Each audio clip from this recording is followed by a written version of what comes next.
थोडक्यात परत सांगतो, 1 किलोवॅटला 4 युनिट दिवसाला तयार होतात, म्हणजे 120 युनिट महिन्याला तयार होतात. 2 किलोवॅटला डबल, 3ला ट्रिपल. ग्राहकाचं सिस्टीम सायझिंग करायचं असेल तर तो प्रश्न विचारतो आम्हाला, सर मग त्याचं लाईट बिल, सर मला 1000 रुपये लाईट बिल येतं, त्याच्याशी काहीच करायचं नाही, अमाऊंटवर काहीच नाही.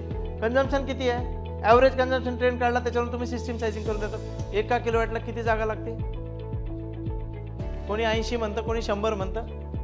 80 ते 100 मध्ये. हा, पण मगाशी हा प्रश्न विचारला की तुम्ही सगळ्यांनी का नाही लावलं बरं सोलर, विश्वास नाही तुमचा?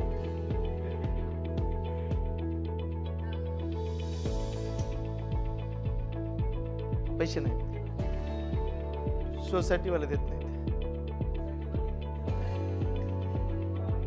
मला पण देत नाहीत. माझी सोसायटीने मला पण एनओसी दिला.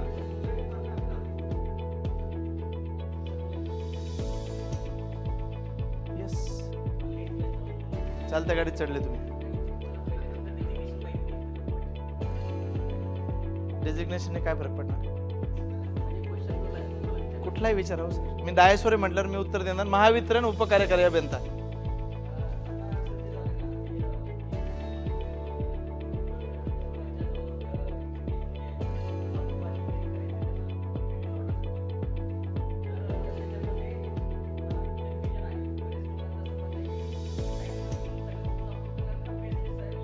सर हे कन्फ्युजन सगळ्यांना आहे, तुम्ही थोडं पुढे गेलेत, अजून गाडी मागेच आहे.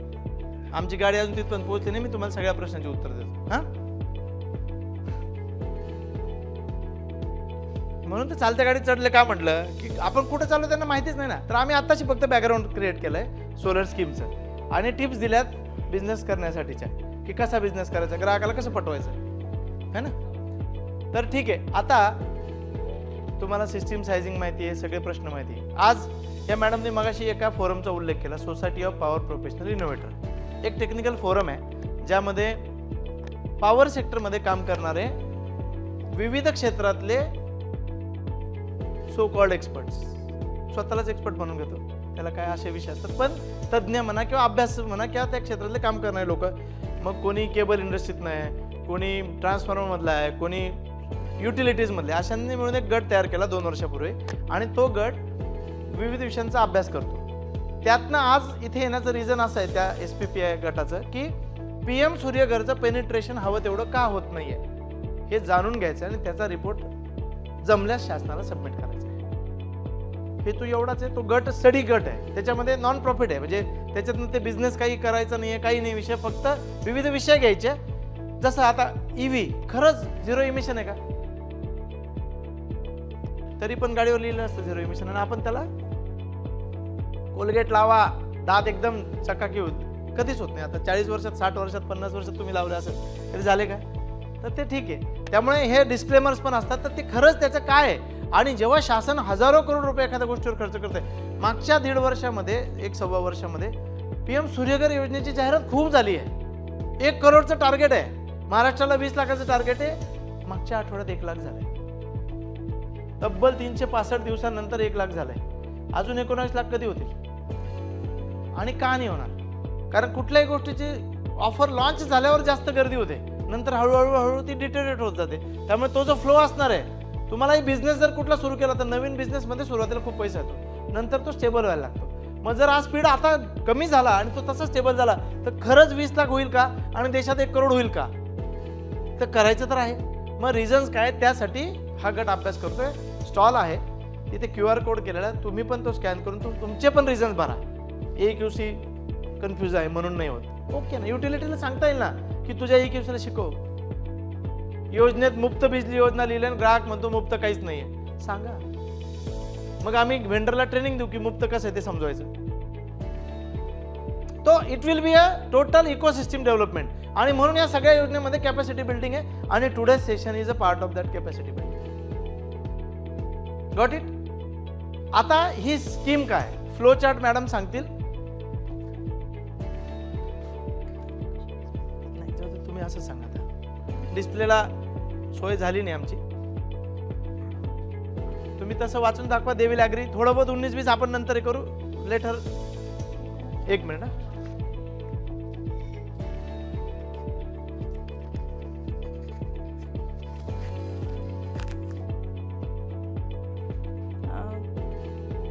पहिले जर हे ॲप्लिकेशन आपण जे करायचं आहे ते www.pmsuryaghar.gov.in या वेबसाईटवर ॲप्लिकेशन करायचं आहे. तिथेच आपल्याला व्हेंडर लिस्ट अवेलेबल आहे, त्यातून व्हेंडर सिलेक्ट करून ॲप्लिकेशन प्रोसेस करायचं आहे. त्याच्यानंतर तिथे एक लॉक आहे 10 किलोवॅटपर्यंत. जर आपलं म्हणजे सँक्शन लोड जो आपल्या बिलावरचा लोड आहे आणि आपण सोलार करता जो अप्लाय करतो आहे तो जर इक्वल असेल तर पुढे प्रोसेस होणार. आणि समजा तुमचा आता 5 किलोवॅट सँक्शन लोड आहे आणि तुम्ही सोलार करता अप्लाय केलं आहे 6 किंवा म्हणजे मोर दॅन 5 किलो, तर तिथे जे एक्सेस म्हणजे लोड वाढवून घेण्याचे जे चार्जेस असतात ना, तर ते ऑटोमॅटिक तुम्हाला तुमच्या प्रोसेसिंग फीसोबत ॲड होऊन ते येणार. आणि जेव्हा तुम्ही हे तुमच्या बिलात जेव्हा ॲड होणार तेव्हा तुम्हाला ते पे करावे लागणार. आणि 10 किलोवॅटच्या पुढे जर असेल तर NC पोर्टलवर जाऊन म्हणजे महावितरणच्या NC पोर्टलवर तुम्हाला लोड एक्सटेन्शनची पूर्ण प्रोसेस करावी लागणार. आणि हा झाला लोडचा क्रायटेरिया. त्यानंतर जो व्हेंडर तुम्ही सिलेक्ट करणार आहे तर त्या व्हेंडर आणि कन्झ्युमर त्यांच्यामधला जो ॲग्रीमेंट आहे तो व्हेंडरला पोर्टलवर अपलोड करावा लागतो. आणि 10 किलोवॅटपर्यंत ऑटो सँक्शन आता म्हणजे पहिले कसं होतं की तुम्ही ॲप्लिकेशन करणार आणि ते ॲप्लिकेशन कन्सर्न सेक्शन इन्चार्जच्या लॉग इनला जाणार आणि तो अप्रूव्ह करायचा. पण आता तो लॉक रिमूव्ह झालेला आहे. 10 किलोवॅटपर्यंत जे ॲप्लिकेशन करताय ते ऑटो अप्रूव्ह होऊन तुम्हाला सँक्शन तुमच्या रजिस्टर्ड ईमेलवर येतं.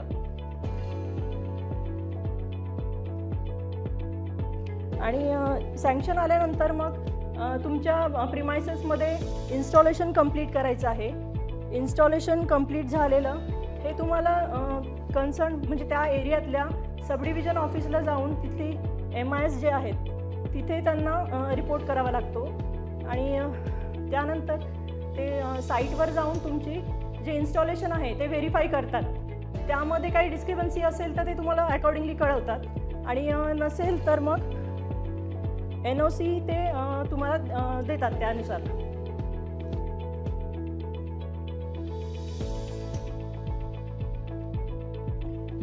NOC मिळाल्यानंतर पुढची प्रोसेस आहे रिलीज ऑर्डर.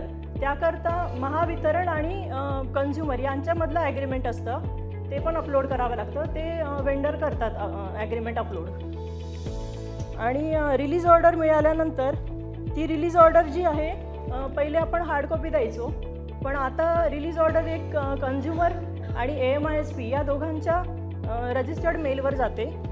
आणि त्यानंतर नेट मीटर तर आपण MSEB तर्फे नेट मीटर देतो. जनरेशन मीटर सध्या कन्झ्युमरला परचेस करावा लागतो.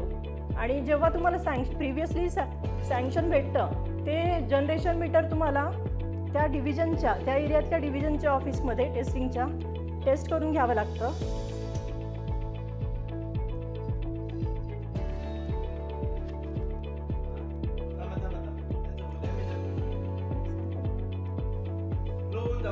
हां, हे फायनल आहे आता म्हणजे लास्टला आलेलं आहे. जेव्हा तुम्हाला रिलीज ऑर्डर भेटते कन्झ्युमरला आणि AMISPला तर त्यांचा नेट मीटर असतो, तर तो आणि जनरेशन मीटर हे दोन्ही कोऑर्डिनेशन करून सेक्शन इन्चार्ज तुमच्या इन्स्टॉलेशनमध्ये ते मीटर बसवणार. त्यानंतरची एक प्रोसेस आहे की तुम्ही जे DCR पॅनलचे डिटेल्स म्हणजे व्हेंडर जे भरणार तर त्याचं व्हेरिफिकेशन तिथली कन्सर्न AEMIS करणार. ते व्हेरिफिकेशन झालं त्यानंतर सेंड टू बिलिंग होणार.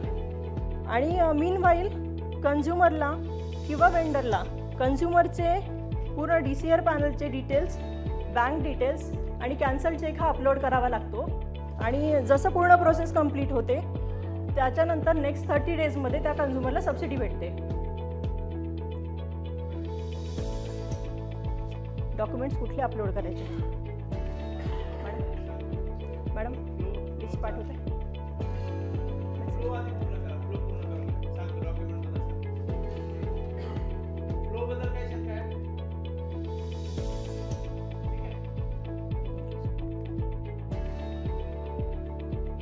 तुमचं काय स्मार्ट मीटरचा काय विषय होता?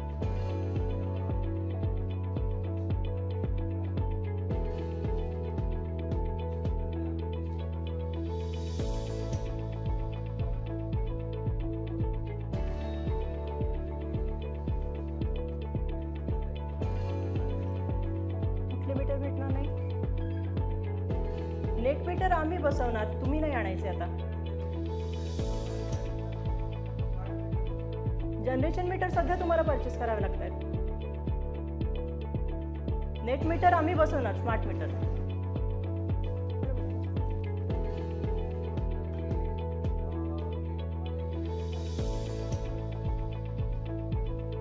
क्लिअरन्स कसं म्हणताय तुम्ही?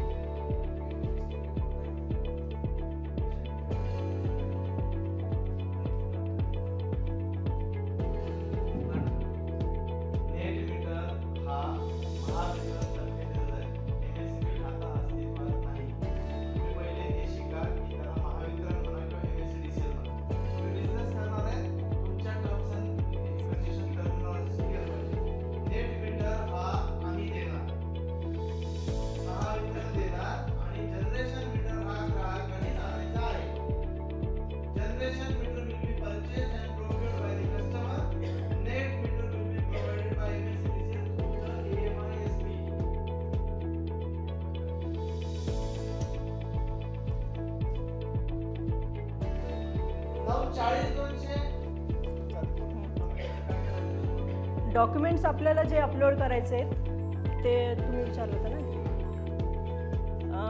वर्क कम्प्लिशन रिपोर्ट एक अपलोड करावा लागतो.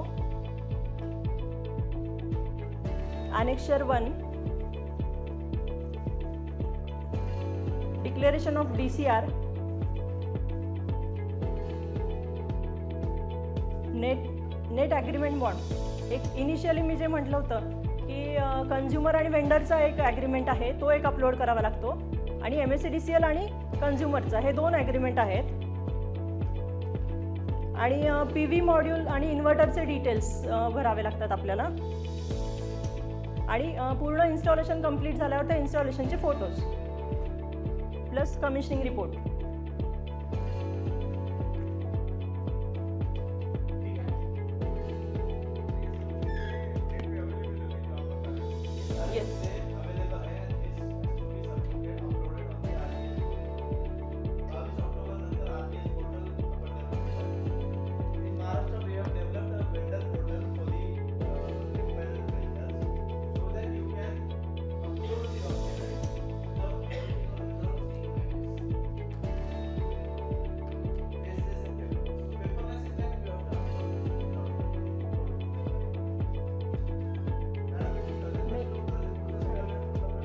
फक्त मला एक मेन्शन करायचं इथे, मी स्टॉल अटेंड केला होता MSCBचा पण आमचा आणि SPPIचा पण.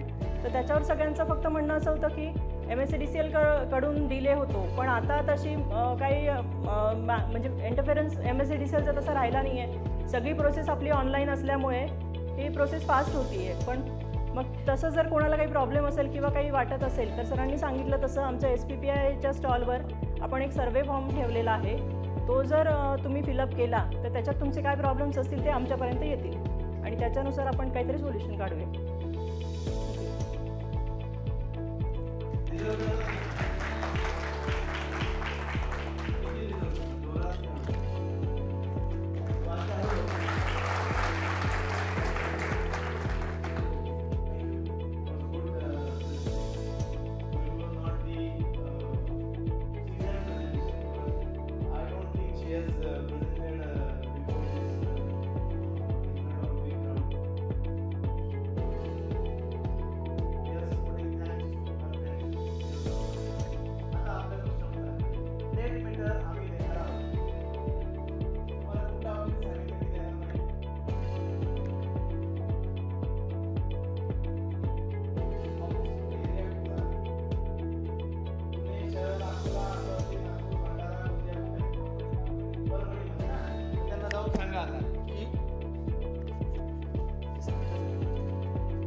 महावितरण कंपनीचं जिथे जिथे एरिया आहे त्या सगळ्या एरियामध्ये त्या एरियात जे AMISP असणार आहे ते नेट मीटर देणार आहेत आणि सगळ्या ग्राहकांनी जनरेशन मीटर आणायचं आहे. हिंदी में रिपीट करता हूँ, all the generation meters has to be procured by the customer और the vendor as per your agreement, and all the net meters will be provided through AMISP by MSCDCL. Now what is AMISP?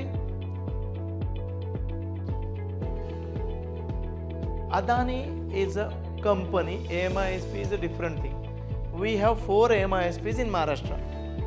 Advanced Metering Infrastructure Service Provider is what AMISP is, and Adani is one of the AMISP. We have Monte Carlo, we have NCC, we have Adani, we have Genius. So unnecessary आपण त्याची marketing करतो, आपणच करतो. Xerox माहिती आहे ना, Xerox काय आहे? झेरॉक्स ही कंपनी आहे. फोटोकॉपी, छायांकित प्रत, झेरॉक्स आणा. Xerox is a brand name. जसं कोलगेट, हे तुझ्याकडे पेप्सोडंटची कोलगेट आहे का, असं पण काही काही गावाकडे म्हटलं जातं. असं काही काही प्रकार असतात ना. तर it is not that, it is AMISP, advance metering infrastructure service provider. महावितरणनी पुणे महाराष्ट्रातल्या एरिया वाईज 4 AMISP सिलेक्ट केला. त्यातल्या पुणे, बारामती, कोल्हापूर या सगळ्या परिसरासाठी. कोल्हापूरला I don't think Adani is there. Pune, Baramati I can say Adani Energy Limited is our AMISP for this region. So that agency will install meter for MSEDCL in these areas. Is it clear? Parbhani NCC असेल, मला नाही माहिती कुठली company तिकडे. NCC आहे ना, ठीक आहे. नागार्जुन कन्स्ट्रक्शन कंपनी, ठीक आहे. What ever. आता तुमचा काहीतरी प्रश्न होता.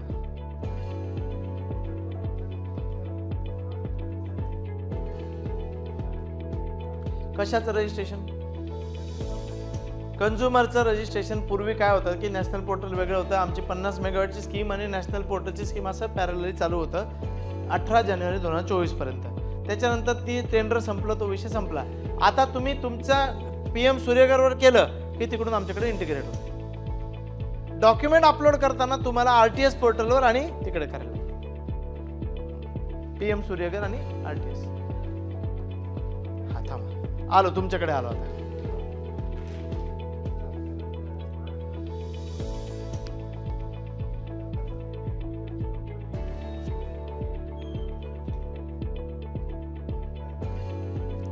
AMISP नाही, ठीक आहे. ऍड करायला सांगूया आपण. आता जनरेशन मीटर हा तुम्हीच आणायचा आहे. नॉन सबसिडी केस मध्ये आज तरी नेट मीटर पण तुम्ही आणायचं. मी उद्याचं सांगत नाही, मला माहित नाही उद्या सर्क्युलर आलं तर तुम्हाला नाही घेणार, पण आज तरी तुम्ही आणायचं. क्लियर आहे का? सबसिडी वाली केस में net meter will be given by MSEDCL through AMISP. Generation has to be by consumer. Non subsidy both consumer. Clear? आता तुमचा प्रश्न.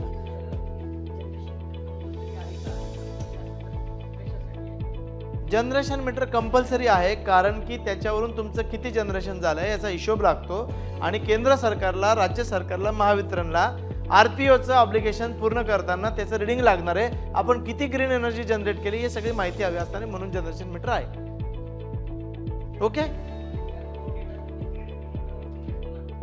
भेटू द्या ना. पण मीटर ही सिस्टीम मधला पार्ट आहे. आमच्यासाठी तुमच्या घराचं कुलूप कशाने उघडतो? आम्ही मीटरने उघडतो ना. आमच्या तिजोरीची चाबी तीच आहे ना, तिजोरी तीच आहे ना आमची. हाँ,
तर एक नेट मीटरिंगच्या पुढचं नवीन अमेंडमेंट आलेलं आहे आपल्याला व्हर्च्युअल नेट मीटरिंगचं.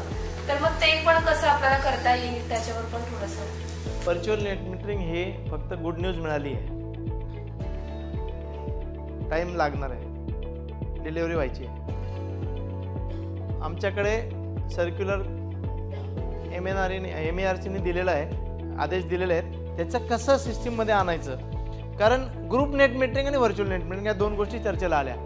मैडम आपके लिए थोड़ा हिंदी में बताता हूँ, आपको VNM में ज़्यादा इंटरेस्ट है तो honourable commission has approved that GNM group net metering. इसमें क्या होने वाला है कि आपकी पूरे यूटिलिटी के एरिया में कहीं पे भी जगह रहने दो, आपका अमरावती में एक बड़ा एरिया है, वहां पे आपके पास सोलर लगता है और आपको पुणे में उसका बेनिफिट लेना, you can get that. That is what is said in the group net metering. Correct? You can call it as a virtual net metering. Earlier it was in the solar thing. Supa on the Nagar highway windmill है, औरंगाबाद का enrich वाला या कोई वहाँ पे उसका barter लेता है. यहाँ पे 1000 यूनिट जनरेट करता है, वहाँ पे लॉसेस छोड़ के 990 यूनिट का बेनिफिट लेता है. तो it will be same sort. I am just expecting that it will be similar to that, because billing system में इंटीग्रेशन करना है. कस्टमर को एक बार सिस्टम शुरू हो गया तो ठीक से उसको बेनिफिट देना, इसके लिए सिस्टम पे काम चल रहा है. क्योंकि हमारा ना एकदम वोलाटाइल सिस्टम है, 3 करोड़ कंज्यूमर का हम लोग बिलिंग करते हैं. तो कोई एक चेंज अगर लाना है सिस्टम में तो उसको 10 बार टेस्ट करना पड़ता है, अदरवाइज इट विल कोलैप्स. तो that is why as per my knowledge it is taking time, but it will be soon a reality. We will definitely get that barfi और पेड़ा इन सम मंथ्स. तो just wait for that, आ जाएगा. और virtual net metering जब आएगा it will be a game changer.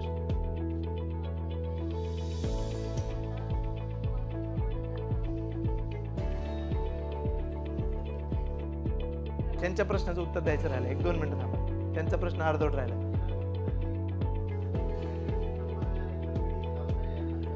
बोला था तो बोल रहे किसको बोला था? अपना खापरखेड़ा डिस्काउंट में, तो वो बोले हमारे पास कोई सर्कुलर नहीं है. सर सारे सर्कुलर mahadiscount.in/ismart पोर्टल पे अवेलेबल है. आप जाके कृपया इसका प्रिंट लीजिए और उनको दीजिए, है ना. मैंने आपको एड्रेस दिया ना, mahadiscount.in/ismart. वेबसाइट पे जाओगे, ये साइड के कॉर्नर में इंपॉर्टेंट सर्कुलर्स करके वहाँ पे क्लिक करो, वहाँ पे आपको मिल जाएगा. वो यहाँ पे प्रेजेंटेशन रहता तो मैं दिखा देता था. ठीक है. Now he has asked about a society जहाँ पे एक ही सिस्टम लगा और सब डिस्ट्रीब्यूशन हुआ है. Age per my knowledge it is illegal. अगर आपने कॉमन पर्पज के लिए कनेक्शन लिया है, कॉमन पर्पज के लिए नेट मीटरिंग किया है, तो then it has to be used only for common purpose and extra shall be injected into the grid. ये नेट मीटरिंग का बेसिक पॉलिसी है. करेक्ट. आता राहिला प्रश्न सोसायटीचं काय करायचं. सोसायटी NOC देत नाही. It is none of my business. मी तुमची सोसायटी, तुमचा चेअरमन, तुमचा सेक्रेटरी तुमच्यामध्ये पडणार नाही. तुम्ही तुमचं निस्तर.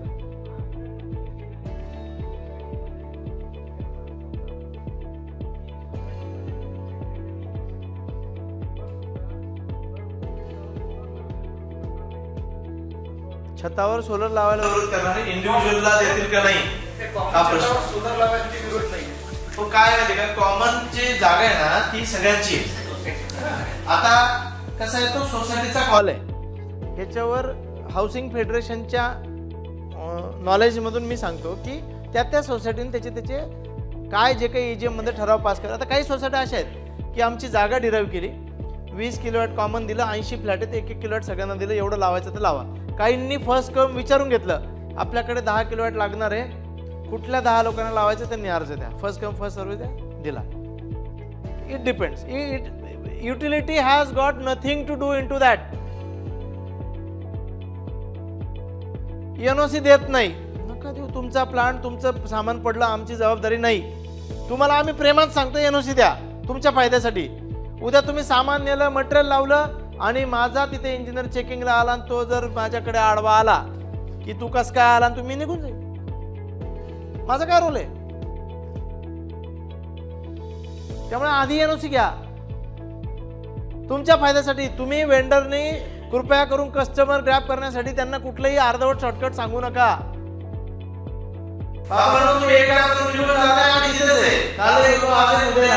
आणि तो कस्टमर तुम्ही आमच्यासाठी काम करता असंच समजतो, कारण तुम्ही आमचे एम्प्लॉयमेंट वेंडर आहात. आणि 2.5 लाखाची पीजी याच्यासाठीच घेतली आहे की जर एखाद्या कस्टमरने जर तुमची तक्रार केली आणि त्यात ते सापडलं तर तुम्हाला ब्लॅकलिस्ट करू शकतो. क्लिअर आहे? पॉलिसी इन प्लेस आहे. छोट्या मोठ्या बिझनेसच्या प्रॉफिटसाठी फेक किंवा इनकम्प्लीट इन्फॉर्मेशन प्लीज सर्क्युलेट करू नका. लोखंडे साहेब 5 मिनिटांनी निघा. BSS काय?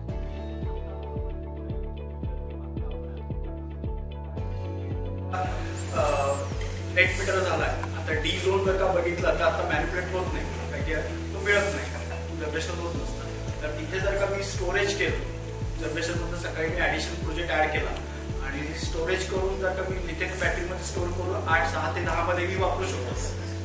बॅटरी हायब्रिड जे आहे. आता तो पॉलिसी विषय आता त्याच्यावर मी कॉमेंट काहीच करू शकत नाही, कारण माझ्याकडे ब्लॅक अँड व्हाईट मध्ये काहीच नाही. त्यामुळे मी एखादी इथे अर्धवट माहिती तुम्हाला देणार, तुम्ही तिथे 10 ठिकाणी जाऊन सांगणार की तुमच्या MSCBच्या अमुक अधिकाऱ्यांनी काहीतरी सांगितलं. It will be a brutal thing for me also. त्यामुळे जी गोष्ट काळ्या पांढऱ्या शब्दात लिहिलेली नाही त्याच्यावर मी काहीच कॉमेंट करणार. डुप्लिकेट पॅनल हा विषय बघा, आमचा काय रोल आहे? पॅनल तुम्ही लावले, नंबर तुम्ही टाकले, आलाय फॉर्म आलाय, देतो तुम्हाला फॉर्म आलाय. MS आली आणि REC या दोन गोष्टी, दोन यंत्रणा ज्या आहेत त्याच्यावर काम करतायत. यंत्रणा जागरूक आहेत. लोकांनी DCRच्या जागी नॉन DCR पॅनल लावून इकडचे नंबर टाकून सबसिड्या लाटल्या है ना. जसं मी म्हटलं की एरड ऑफ मार्जिन तुम्ही माझे 10 इंजिनियरचं सांगा तर मी पण 100 सांगू शकतो, पण आपल्याला ते करायचं नाही, सुधारायचंय, पुढे चालायचंय. We will ignore the bad elements. Okay, next question please. या संदर्भात काहीतरी सुधारणा व्हावी. काय म्हणजे मेल आयडी चुकलाय का?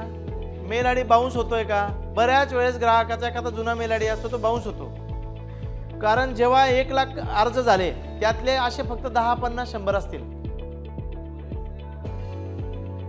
बऱ्याचशाचा आकडा किती आहे आणि विथ प्रूफ मला आकडा सांगा, मी चेक करतो कुठल्या सब डिव्हिजनचा आहे. तुम्हाला कागलमध्ये 3, कोल्हापुरात 4, औंधमध्ये 2, सांगवीमध्ये 5 असा आकडा द्या मला, मी त्यांना बोलतो काय अडचण आहे ती बघतो. बऱ्याचशा इज अ वेग स्टेटमेंट.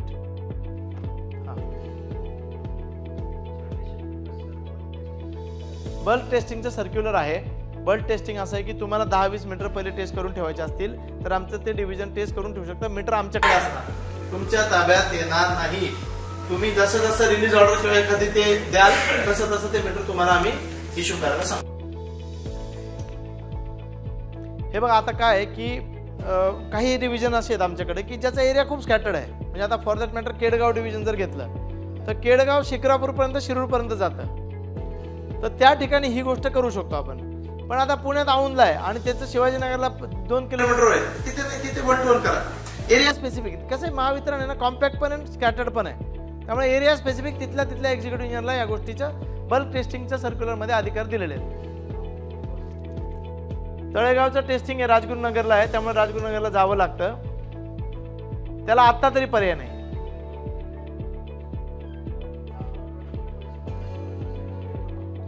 मागणार ना, तिथेच नाही सगळीकडे मागणार.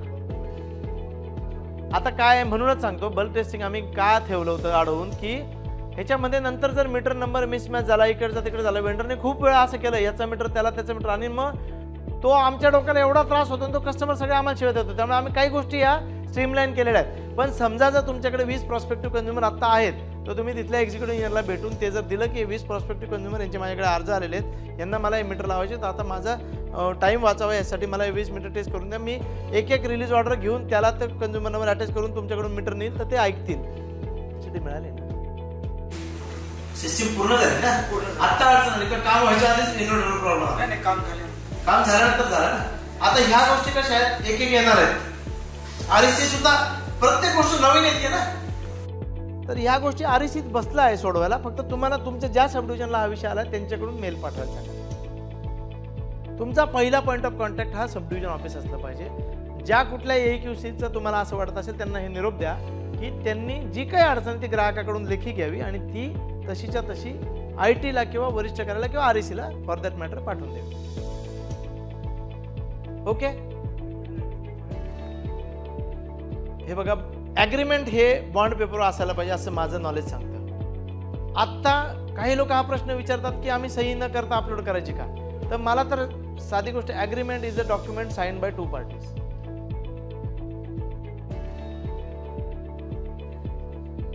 बोला ना.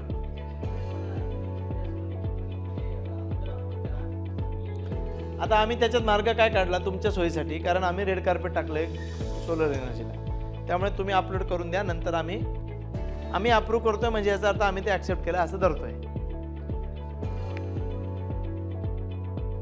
नाही, जनरेशन मेंटरचा आणि MISPचा काही संबंध नाही, वेंडरचंच काम आहे ते.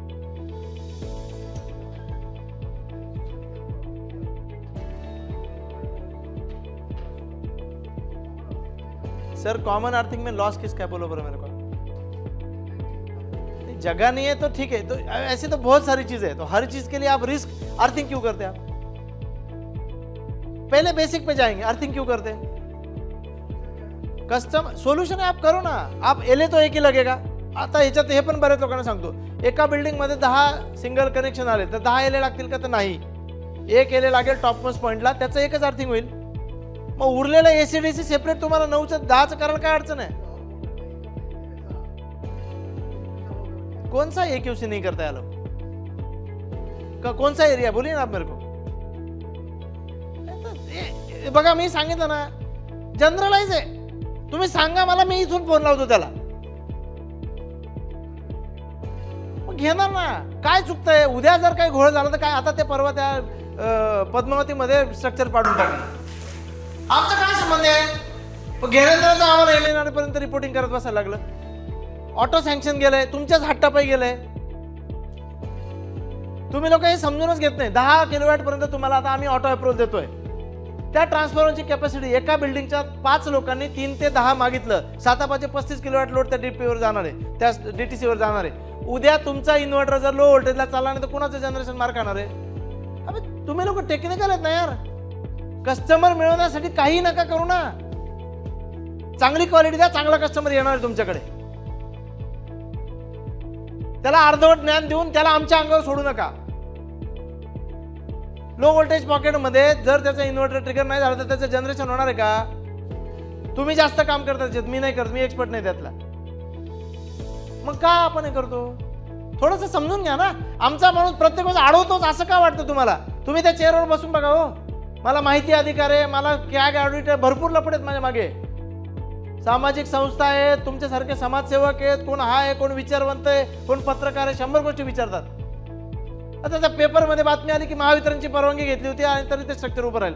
अरे परवानगी म्हणजे ऑटो आहे ना, NOC थोडी झालं होतं. आता एक मगाशी हे विचारत होते, इन्स्पेक्शन करायलाच पाहिजे ना. इन्स्पेक्शन न करता कसं काय मी सिस्टीम अप्रूव्ह करणार.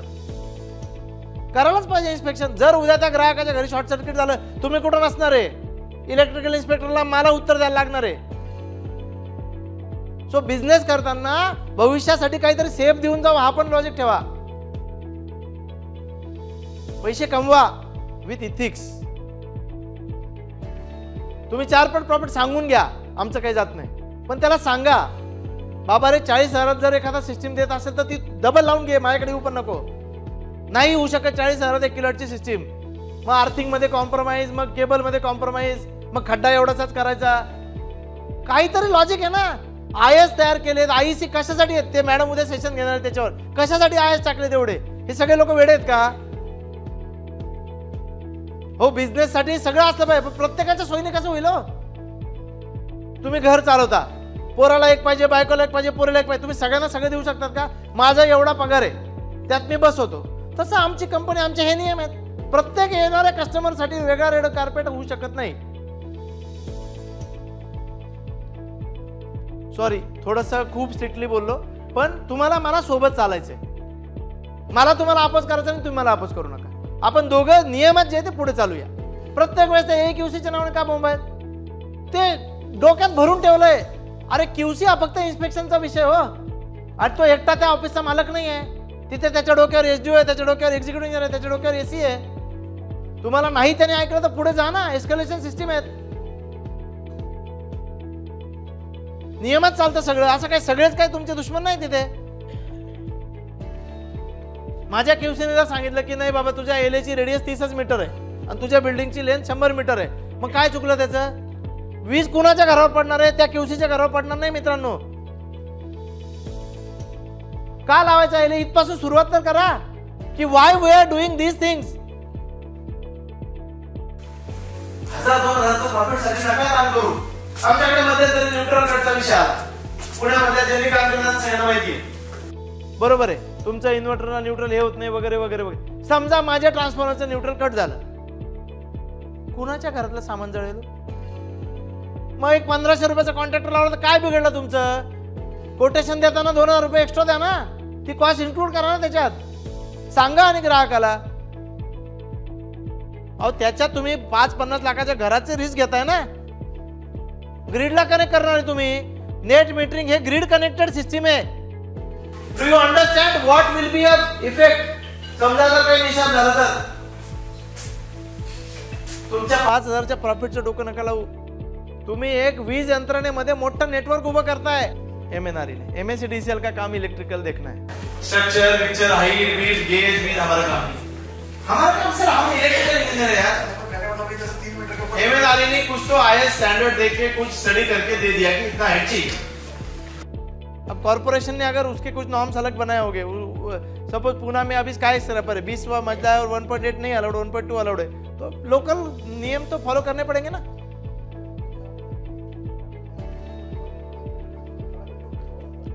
तो वो as per local self government bodies है ना, वो उनके कॉल्स है ना. Utility has got nothing to do in this thing.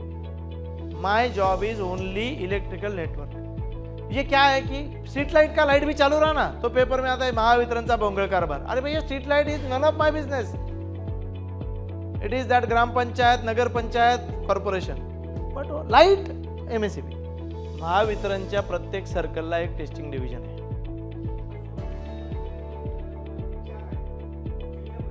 ऐका ना, टेस्टिंग डिव्हिजन, ऐका एक मिनिट. टेस्टिंग डिव्हिजन आणि मीटर टेस्टिंग युनिट या दोन वेगळ्या गोष्टी आहेत. टेस्टिंग डिव्हिजन म्हणजे 20 किलोवॅटच्या वरच्या सिस्टीमसाठी जे करतात किंवा जे 40-200 मीटर किंवा टीओडी मीटर करतात ते टेस्टिंग डिव्हिजन. ते एका जिल्ह्याला, एका सर्कलला एक आहे. आणि मीटर टेस्टिंग प्रत्येक डिव्हिजनला एक आहे. लातूर, नांदेड, उस्मानाबादची परिस्थिती मला इथे बसून त्यांचं स्ट्रक्चर मला माहीत नाही, कारण मी तिथे काम नाही केलं. पण आमच्या महावितरणच्या सगळ्या MPR मध्ये किंवा सँक्शन पोस्टमध्ये प्रत्येक ठिकाणी टेस्टिंग डिव्हिजन आहे. तिथला काय अडचणीचा विषय हा तिथले स्थानिक अधिकाऱ्यांना आपण विचारून सांगू. तुम्ही लातूरचे मुख्य अभियंता आहेत, त्यांच्याकडे जाऊन ही तक्रार द्या, ते प्रश्न सोडून देतील.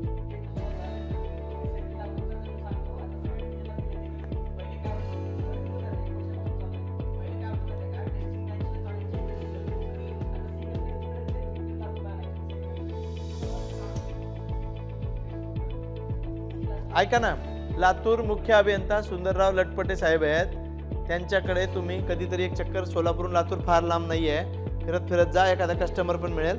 मुख्य अभियंता लटपटे साहेबाला सांगा की तुम्हाला भेटायला मला पुण्याहून पटणी साहेबांनी पाठवलं आणि माझी अशी अशी तक्रार आहे, ते तुम्हाला तिथलं उत्तर देतील.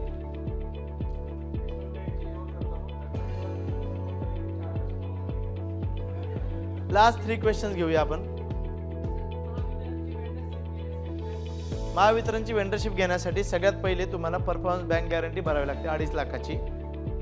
तुमचं ऑफिस ज्या सर्कलच्या अंडर आहे, तुमचा पत्ता समजा वारजेचा आहे तर गणेश केंट सर्कल, तुमचा पत्ता कात्रजचा आहे तर रस्त्यापेठ सर्कल, तुमचा पत्ता अहमदनगर, अहिल्यानगरचा आहे तर अहिल्यानगर सर्कल, त्या सर्कल ऑफिसला तुम्ही तुमचं शॉप ॲक्ट, तुमचा GST नंबर, तुमच्या फर्मचे डॉक्युमेंट आणि 2.5 लाख रुपयाची परफॉर्मन्स बँक गॅरंटी त्या अधीक्षक अभियंत्याच्या नावाने सबमिट करायची. ते लोक ती BG व्हेरीफाय करून घेतात, ती मुंबईला जाते, मुंबईवाले MNRE कडे पाठवतात आणि MNRE तुमच्या मेलवर तुमचं लॉग इन आणि पासवर्ड पाठवतो. आणि माझ्या नंबरला नंतर व्हॉट्सअपला हाय करा, मी तुम्हाला त्याचं प्रेझेंटेशन पाठवतो. सांगतो ना, थांबा, आत्ताच लगेच फोन येतील, जाताना सांगतो ना. मी पुण्याच्या बाहेरचे फोन घेणार नाही. लास्ट 3 क्वेश्चन मधला एक झालाय. हा,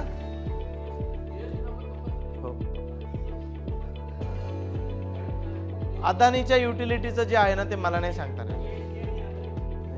मी माझ्या युटिलिटीच्या एरियाबद्दलच सांगू शकतो. म्हणजे मला खरंच सॉरी पण मला माहित नाही.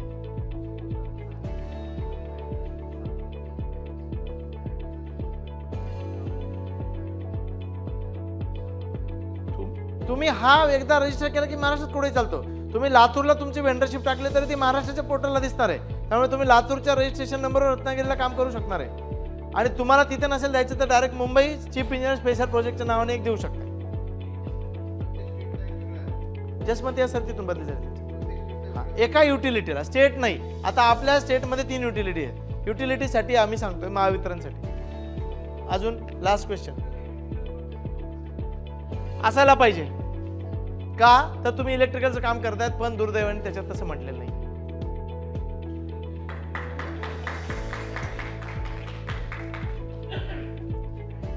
लास्ट क्वेश्चन यांनी एकही नाही विचारलंय. बरं देऊ तुम्हाला एक वाईल्ड कार्ड एंट्री. बोला.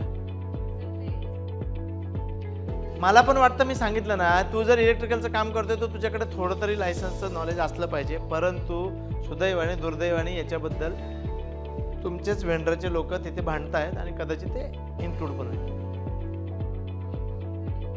यायला पाहिजे असं मलाही वाटतं पण येत नाहीये. उद्या सकाळी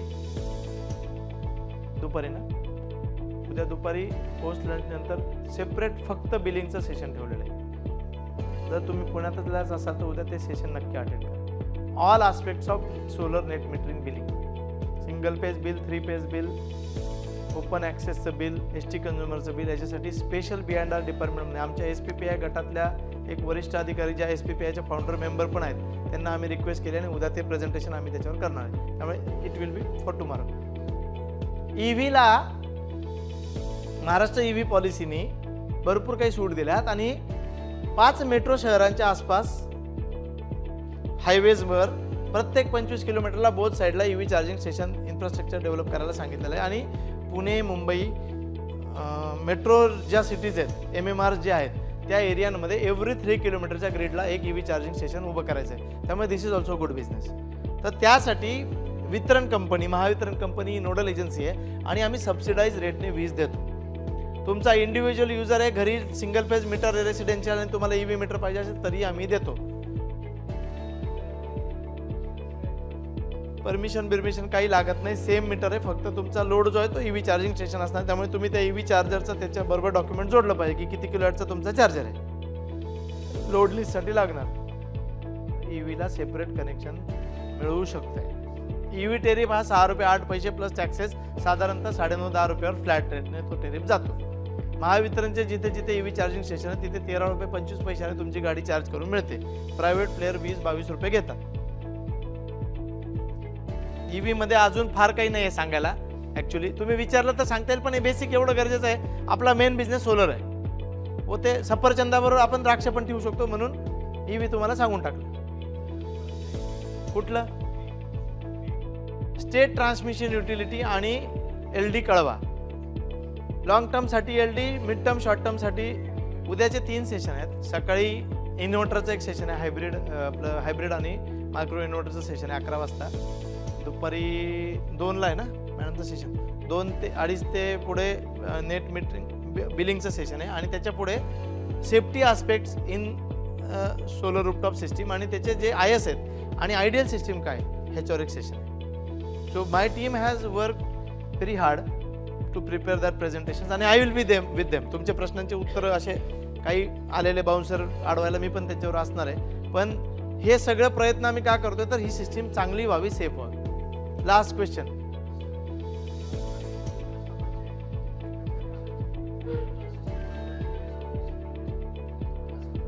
आपल्या सर्क्युलरमध्ये त्याच्याबद्दल गाईडलाईन दिलेल्या आहेत सर. देता येतं.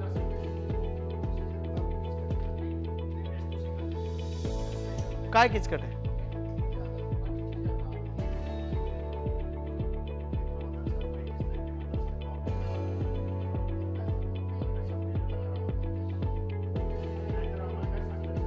केले ना आम्ही बरेच कनेक्शन केले 3 पेज टू सिंगल पेज. याच्यामध्ये विषय एवढाच आहे तुमची इंटरनल वायरिंगचा प्रश्न आहे. आम्हाला काय आम्ही आमचा आउट गोईंग सिंगल पेज करून देणार विषय मिळणार पण तुम्हाला इंटरनल वायरिंग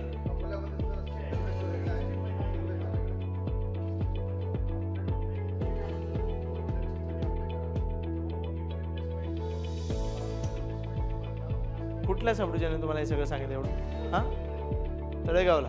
ठीक आहे, तिथले जे कोणी अधिकारी आहेत ना त्यांना माझ्याशी बोलायला सांगायचं. मी समजून घेतो त्यांचा काय प्रॉब्लेम आहे ते आणि मग त्यांना उत्तर देतो. माझी वेंडरला एक रिक्वेस्ट आहे, मला महाराष्ट्रातनं खूप फोन येतात, मी तुमचे फोन घ्यायला आहे, we are there to serve you, पण तुम्ही पहिले लोकल ऑफिसला ट्राय करा. 99% वेळेस असं व्हायला लागलं की माझ्याकडून उत्तर मिळतं ना तर कुठलाही माणूस आणि एक बेसिक सेन्स ऑफ कॉलिंग ठेवा की मी कोण बोलतोय, कुठून बोलतोय, का बोलतोय. सर ते माझ्याकडे नेटवर्क, अरे तुम्ही कोण आहे, मला काय म्हणजे हे तुमच्या बिझनेसला पण कामात येणार आहे. तुमचे हे जे एटिकेट्स, हे जे सेन्सेस आहेत ना, हे तुमचा बिझनेस ग्रो करायला पण कामात येतात. We are there to help you. पण तिथे लोकल लोक आहेत ना, समजा तुम्हाला तिथल्या QC वाल्याला अडचण आली किंवा तिथल्या तर त्याला सांगा की सर आम्हाला पटणी सरांनी सांगितलं की तुम्ही त्यांच्याशी बोला. त्यांना त्यांच्या नंबरवर माझ्याशी बोलू द्या ना, हा घ्या सर फोन. अरे म्हणजे मग ह्याच्यामुळे काय होतं माहिती का की सरकारी यंत्रणेत चांगली सेवा द्यायचीच नाही. बोट दिलं,